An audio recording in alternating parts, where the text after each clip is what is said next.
Picture yourself stepping into a large, extravagant ballroom on a Saturday evening filled with hundreds of men and women dressed in black tie attire.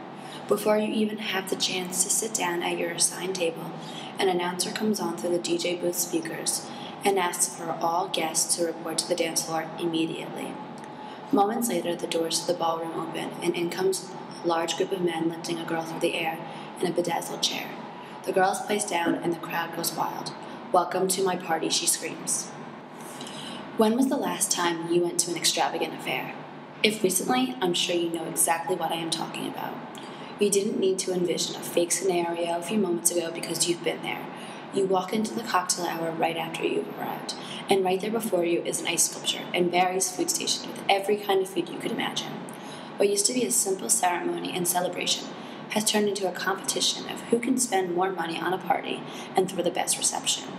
The significance of the religious ritual becoming a bar or bat mitzvah has deteriorated due to societal pressure and concern over social status. At a young age, Jewish children are sent to Hebrew school where they are taught about the Jewish religion as well as how to read Hebrew. The Hebrew language is not an easy concept to grasp, as many children struggle to master its difficulty. In Hebrew school, children are taught stories from the Torah. At a young age, it is very hard to keep students focused and cognizant of the meaning within. For the most part, Jewish children are motivated to continue attending this religious school for the goal of achieving a bar mitzvah. However, it is not the accomplishment that keeps them going. It is the party that comes after. The parents of these young children throw thousands of dollars into extravagant affairs where they show off their money and fail to remember the importance of a concrete Jewish education. This cycle cannot continue. Jewish teens should not be having a bar bat mitzvah for the presents and party they will receive. More importantly, parents should not be putting so much emphasis on the party aspect, but instead should be more concerned with the level of progression that their child is at. The Jewish tradition of a bar mitzvah has been around for centuries, every generation adding more sophistication to the ritual. In the 1940s, families would have a small gathering with immediate family at the temple. In the mid-70s, families began renting out small catering halls for a small brunch following services. Towards the beginning of the millennium, a new era began. This new era included party planners, catering services, bands, jockeys, photographers, videographers, and guest lists ranging from 200 to 700 people. What used to be a small celebration transformed into an entire event of status and fortune of money. On Long Island, families began giving away custom apparel and personalized giveaways. Entertainment companies brought in dance stages and a dance team made up of 12 members to hype up the crowds. Are all the expenses and lavish extras worth it? Absolutely not. There are so many alternative ways to celebrate the coming of age of a Jewish child. Rather than spending $20,000 to $100,000 on bar bat mitzvah party, more families are taking the show on the road for a fraction of the cost, in pursuit of unique memories and less party planning. Trips last a week, while a party lasts 5 hours. Every Jewish individual should experience Israel, and a bar bat mitzvah trip is an excellent alternative to a party. Consequently, the competition is simply fierce. Temples send out dates of these bar and bat mitzvahs up to 4 years in advance. This provides families time to book a DJ, catering hall, and photographer. Families are fighting for the top quality of every kind, and it just does not make sense. The time spent planning the party is nearly 10 times the amount of time the child will actually sit down to learn the material for their big day.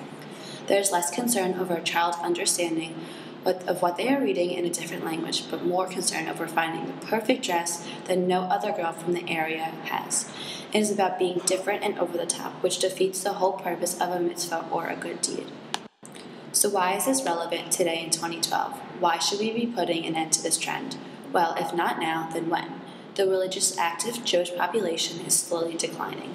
In the most recent survey, Chicago has a well below average percentage of households who are current synagogue members, which is 36%, among the 55 comparison Jewish communities. This is significant considering that Chicago is the third largest Jewish community in the United States after New York and Los Angeles. If today's family is more concerned over the status of their name over the tradition of their religion, there is a serious risk at stake. It is up to rabbis, Jewish community centers, and especially the parents to change the mindset of the future generation. There needs to be more of an active Jewish community, and synagogue is where the spark starts. If not, there will be no Jewish religion left at all. Of course, there is another side to the issue at hand. Individuals have the right to spend their money as they please and have the right to freedom of expression. Many people work very hard for their money and therefore spend it on the luxuries in life, such as throwing an extravagant affair. Rabbi Marcelo Bronstein of New York believes he has heard an acceptable argument for the lavish parties. A temple goer said to him once, "I am the child of a Holocaust survivor, and I want to celebrate this day. For my parents, such a thing would be unthinkable, so I want to celebrate for them. I want to go a little over the top." The rabbi could understand the reasoning. However, there has to be a line drawn somewhere. There is a fine line between celebrating for those in our past and spending millions of dollars on a one-night affair. Looking back to my bat mitzvah nearly 6 years ago, I regret a lot. I did not need the 100 friends at my party or the chocolate fondue fountain. I especially did not need to spend $15 a person or personalized sweatshirts that many of my friends wore once. Of those 100 friends of mine, I am very close with few to this day.